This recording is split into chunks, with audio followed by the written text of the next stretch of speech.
The two-story house hummed with the usual rhythms: footsteps above, clinking dishes in the kitchen, and three cats stretched like arrogant shadows across the sunlit rug. Somewhere beneath the floorboards, behind the cracked baseboard near the pantry, lived a mouse who should have been happy. For years, his life had been comfortable, enviable even. Humans were sloppy eaters, and cats, though smug, were careless guardians. Every night, scraps appeared like blessings: a half-bitten cracker, a piece of cheese hardened at the edges, crumbs scattered like stars across linoleum. The mouse ate, slept, and dreamed. He wanted for nothing, which is to say, he wanted everything. Comfort had dulled him. A sense gnawed at his chest more than hunger ever had: boredom. Was this all? A mouse living off scraps, hiding from paws, waiting for time to wear him thin?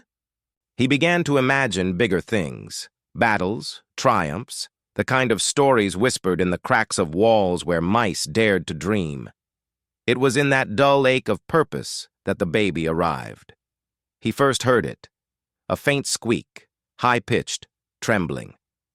Following the sound, he discovered a tiny body wedged in a corner of his den, no more than a tuft of fur with eyes too big for its head. A baby mouse. Alone.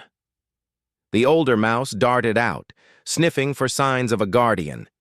He searched the pantry, the hallways, the hidden trails beneath the stairs. Nothing. Not even a scent. Whoever had dropped this child into the world had vanished, leaving only fear and hunger behind. When he returned, the baby looked at him with desperate eyes and whispered one word: hungry. It was such a small word, but something inside the mouse shifted. A hollow space he hadn't known existed, filled with something sharp and bright. He had spent years gathering food for himself, and yet for the first time he realized his life had been starved of meaning. "Stay here," he said, voice low, determined. The timing was cruelly perfect. Upstairs, the front door opened. Human. Voices sang greetings. Bags rustled. A smell drifted down the stairs, rich and powerful.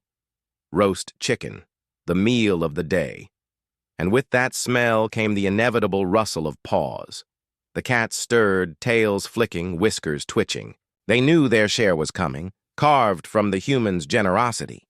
The mouse knew something else. If the baby was to eat tonight, he'd have to do the unthinkable. Not scraps, not leftovers, the meal of the day. He peeked through the crack in the baseboard, watching the battlefield. The human set the chicken on the counter, golden skin glistening under the kitchen light. Three cats hovered nearby, waiting for their divine portion. The mouse's heart pounded. He had never challenged them directly. Survival meant staying hidden, never catching the gleam of a feline eye.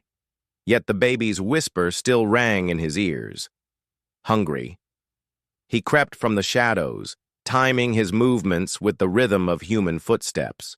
When the knife carved into the chicken, when laughter rose, he darted forward, climbing the curtain like a soldier scaling walls. From the counter below, Brutus spotted him first. The brute cat's eyes widened, then narrowed with predatory joy. A hiss cut through the room. The other two turned instantly, their tails lashing.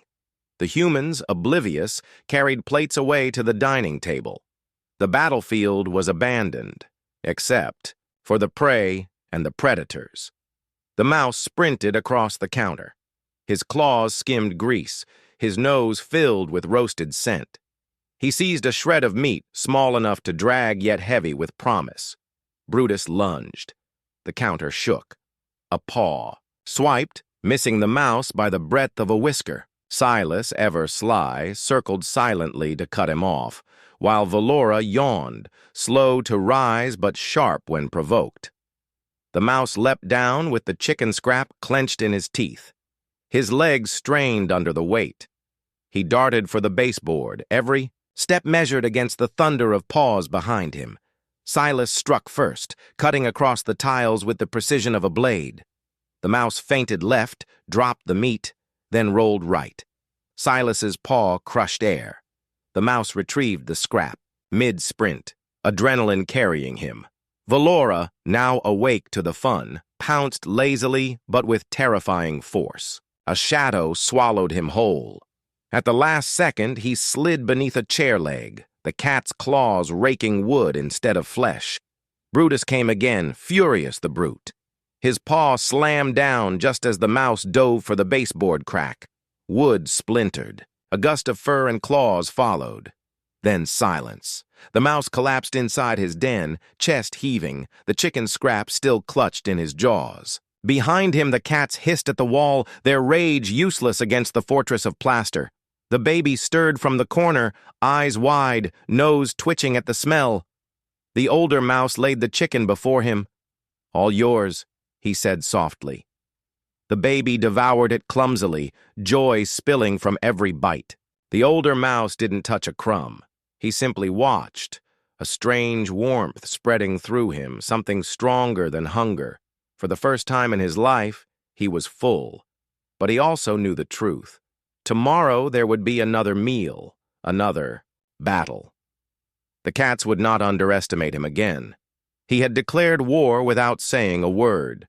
The mouse looked at the sleeping baby, then at the cracked baseboard that led back to the kitchen battlefield. So be it, he thought. Let the war begin.